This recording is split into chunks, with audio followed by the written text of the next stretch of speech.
Starting at 5'11", for your STX Soul, Hwasin! I'm just kidding. Would that be awesome if I just did that intro?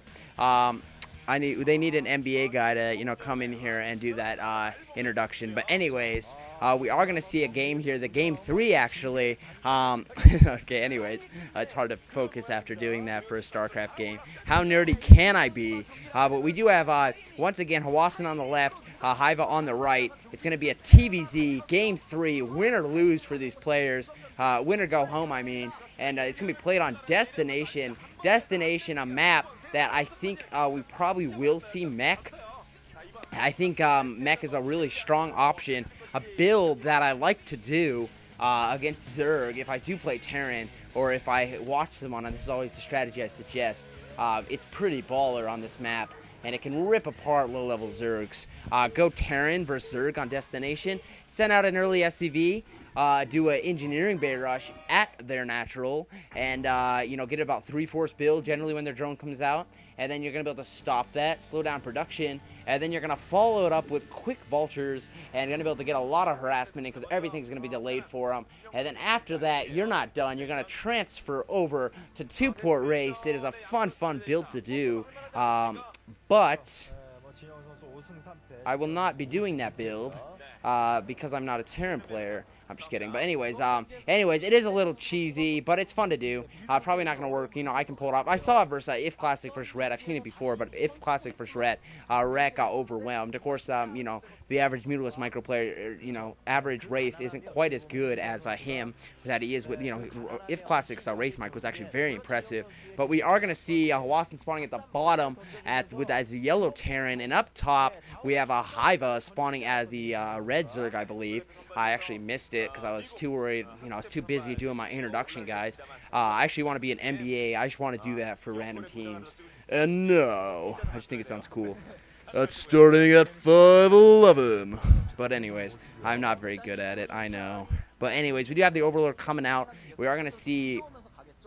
it looks probably going to be a 12 hatch, or a 12, some kind of 12 pool here, or a 12 play here probably, or it could just be an overpool. It's hard to say at this moment. We do have the drone coming out. He's scouting with a drone, wants to see if he's against the forward racks, and definitely wants to see if he's against the mech. Mech is a pretty common way to play this out here, and we do see the barracks going up for Hwasin. In a moment, we'll be able to tell you if he is going for mech. The drone, and we are going to see mech here. No surprise, Hwasin's mech is actually pretty good. It's Hwasin. I mean, really, we saw 2 bio games, guys. That's not normal. We are seeing the 12 hatched here from Hyvaa, but really, it is not normal to see bio TVZ. Mech is the new hit. It is the new fade. I mean, really, it is like the cool new shoe brand or something out now. I mean, really, everyone in their right mind is going mech. And if you're a Zerg player playing on iCup, you don't even know what bio is. You don't even know what Marines and medics are anymore. The phase of the game has really changed the metagame, to say the least here. Overlord checking for any kind of proxies here. We are going to see it. There's a couple ways he can play this off, a couple ways he can play this mech, but of course he wants to get rid of that drone, doing a nice job just being a pain with that drone, and Hyvaa has enabled himself to be able to go ahead and get that expansion up and running, and this drone's doing a lot of harassment here. Very nicely done so far, but with that Marine out, I don't see that little drone lasting too much more. Starting that first factory, we do have the pool coming down at the moment here. It's going to be important that if we do see the early vulture, which we probably will, he's going to need to go ahead and grab that expansion, or grab the sunken colony, excuse me, and then try to hold the ramp. But one vulture can really change the pace of a game.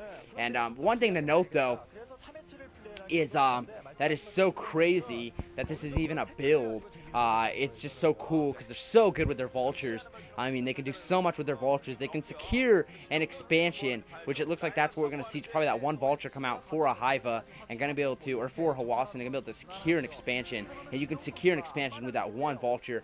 Getting that SCV in here, and he looks like he's taking that expansion, exactly what I expected to see, because he wasn't taking that gas there. But really, that is a smart move by Hwasin here, and I think this is a beautiful way to play out this map, and a very smart way. We are seeing that sunken colony going down. Just hopefully he can hold that ramp and not let this do any damage here. The scouting SCV staying alive for a while. We are going to see 2 hatch, probably going to see some Mutilus into it, and then he's going to have to macro out. I mean, really, here comes the first vulture. Here comes the first, what does he call him? Vulture bike, as a Tasteless would say. Here it comes across the map, and that sunken colony should be up in time. It could possibly make for a run by. A destination as the map will run by, as there's so many angles for this vulture to come in that it does make it a strong possibility. Calm versus best, game 3. If the audio did get screwed up, I do apologize, but I do apologize though, but I guess the audio got screwed up. I don't know. I've been having some problems with this. This vulture is going to be stopped, so not going to be able to do any damage here. But it looks like he's going to try to mine out this back here, and we are seeing the Spire go down. So pretty standard play to hold off this mech here, and a couple more lings being produced. So vulture harassment's going to be held to a minimal, and that's good because vultures, getting in can really change a game. No matter how many lings you throw at them, one vulture can kill it, all of them, if properly microed, and that is like the coolest thing to do on UMS. Just patrol, just wipe out units after units. We are seeing the second vulture come out here, and it's interesting if he's going to get the speed. We do have these lings coming from around here, so I feel pretty smart play by Hyvaa. Is that vulture going to check that out? It looks like it is, and it's going to see it and going to be able to pick off quite a few, but more importantly, he's going to be prepared if he sees it. There are quite a few lings being produced here, and he better get something into place here. A lot of lings being made. They're going to run across and actually go. I didn't realize quite how many lings, but these vultures kill lings very quickly, and a long distance route. Hyvaa's losing a lot of lings to even try to get in there, and more vultures being followed, really putting Hwasin to the micro challenge. One Marine going to be surrounded and killed pretty easily, but these vultures on the ramp, they're a little harder to micro up there, but he needs to do something. He's lost a lot of lings, hasn't been able to kill anything. Going to be cleaned up fairly quickly here, and Hwasin spotting it with that one vulture. He's going to slow down the factory here, or the